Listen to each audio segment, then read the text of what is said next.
এই চলো, যেতে হবে না এই গাড়িতে, আমি অন্য গাড়ি দেখে নিচ্ছি। তুমি দাঁড়াও তো, আমি একবার শেষবার জিজ্ঞাসা করে দেখি।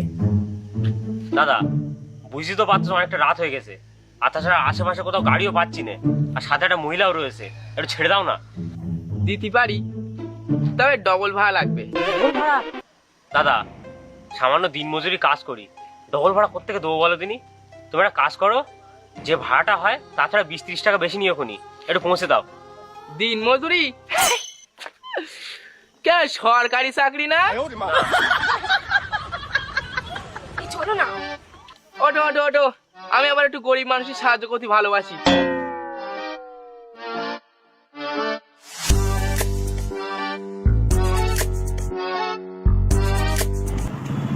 তা এত রাত্রি হয়ে গেল দাদা, কোথায় গেছিলেন? এই দাদা সৌর বাড়ি গেছিল, তার শাওরি বাড়ি আসতে দিচ্ছিল না, তা রাত্রিবেলা করে জোর মোর করে নিয়ে চলে এসেছি। ও, তা লাভ ম্যারেজ না অ্যারেঞ্জ ম্যারেজ? না, প্রেম করে না, অ্যারেঞ্জ ম্যারেজ। তো প্রেম টেম কখনো করেছেন? না দাদা, করিনি। তা দাদা, তোমার বিয়ে হয়েছে? বেশ, আমার মতো ড্রাইভারে আর কেউ কি বিয়ে করে? এই কি বলতেছো? ড্রাইভার বলে কি তুমি মানুষ না নাকি? আর তাছাড়া তোমার কত সুন্দর দেখতি। হ্যাঁ ঠিক বলতেছো। আরে হ্যাঁ গো, সত্যি বলতেছি, আমার থেকে তো ভালোই দেখতি। যাক, তুমি তা বললে। কেউ কেউ বলে আমার মুখে নাকি আমার বাস পড়া। তা বলছি দাদা, তোমার কোনো প্রেম টেম রে? প্রেম? আমার একটা প্রেম ছিল দাদা, সে অনেক দিনকার কথা। তা আমার প্রেমিকা আমারে বলেছিল আমি নাকি ড্রাইভার, আমার জাত খারাপ, আমার মুখে শুধু খিস্তি। তা দাদা একটা কথা বলেন, আমি এই গাড়ির লাইনে কাজ করতেছি, তা আমার মুখে 2-3টে খিস্তি থাকবে না? আরে দাদা, হবেই তো। আসলে দাদা, ওইসব মেয়ে ছেলের না মাথায় বুদ্ধি শুদ্ধি কিছু নেই।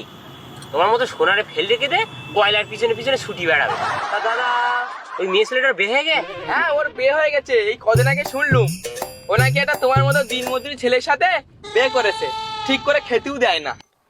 একটা ঠিক হয়েছে, ওইরকম মেয়ে ছেলেদের সাথে ওইরকমটাই হওয়া উচিত ছিল। শালা আমার সামনে আসলি না, ছুক এরকম করে মুখে থুতু ফেল দিত। আসলে দাদা, ওইসব মেয়ে ছেলেগুলো না হলো সমাজের বুকি পাপ, সমাজের কলঙ্ক। শালা যার কপালই জড়বে তার কপালটা পুরো ফেলা ফেলা করে দেবে। যাই হোক দাদা, ওইসব কথা বাদ দাও, ওইসব বাদ দাও, আমার এখন ভালো লাগতেছে না। ওইসব আমার মাথায় আসলে এখন আমার গাড়ি চালানোর হবে না। তা তা তুমি ক টাকা রোজে কাজ করো বলো দিনি? আমি দাদা ওই গাড়ি ভাড়া বাদ দিয়ে 400-450 টাকা মতো ইনকাম করে ফেলি মাত্র। আমি এই গাড়ি চালকে পার ডে 1500 থেকে 2000 টাকা ইনকাম করি। 2000 টাকা পার ডে মানে এক মাসে পুরো 60,000 টাকা হচ্ছে। আর ওই মেয়েটা আমার ছেড়ে চলে গেছিল, আবার বলে গেছিল তোর মতো ড্রাইভারের সাথে আমি বিয়ে করতে পারবো না, তোর এই গাড়ি চালকে কোনো ভবিষ্যৎ নেই, তুই তো এই কয় টাকা ইনকাম করিস, আমি একটা সরকারি আলা ছেলের দেখে বিয়ে করবো, আমার হেভি সুখী রাখবে।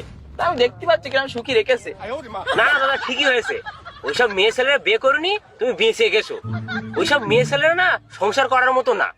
ওইসব মেয়ে ছেলেদের কাজ হলো 3-4টে ছেলে পটিয়ে রাখবে আর তাদের চড়িয়ে চড়িয়ে বেড়াবে। এই তুমি চুপ করে, এই গাড়ি থেকে লেপে যাবো। আর চুপ করবো কেন? দাদা ছেদ এক্ষুনি তোমাদের মধ্যে আমার অশান্তি শুরু হয়ে যাবে। এমনিতে ও মেয়ে চলে গেছে, আমার কোনো যায় আসে না, কারণ এখন যার খবর লেগেছে সে বুঝুককে, আমি তো শুধু দেখে মজা নেবো। না না দাদা, অশান্তি আর হোক গে। ওইসব মেয়ে ছেলেদের বলবো না, কি ভালো মেয়েদের বলবো? সারা মেয়ে ছেলেটা যদি একবার আমি সামনে পেতুম না দাদা, তুমি একটা কাজ করবে, ওই মেয়ে ছেলেটা যেই দিন তোমার সামনে দেখতে পাবে আমার একবার টুক করে ফোন করবে, তোমার হয়ে আমি যেটা ঠ্যাস করে চড় মেরে দেবো। চর মারবে? হ্যাঁ মারবো তো। তো মারো। কই ওই তো কই, এই যে মনের ভেতর।